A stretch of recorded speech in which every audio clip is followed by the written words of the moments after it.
রাসূলুল্লাহ সাল্লাল্লাহু আলাইহি ওয়াসাল্লাম পরিবার গঠনের ক্ষেত্রে মৌলিক কিছু নীতিমালা দিয়েছেন।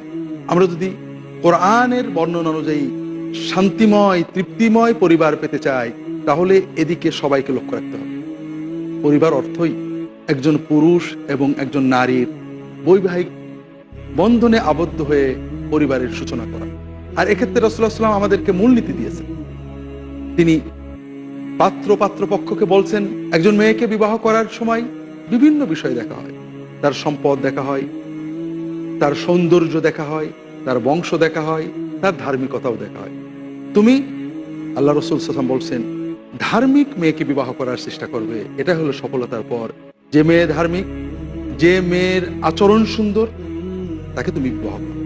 ধর্ম, ধার্মিকতা, তাকওয়া, আর এই তাকওয়ার প্রকাশ হলো ভালো আচরণ, অশালীন আচরণ থেকে বেঁচে থাকা।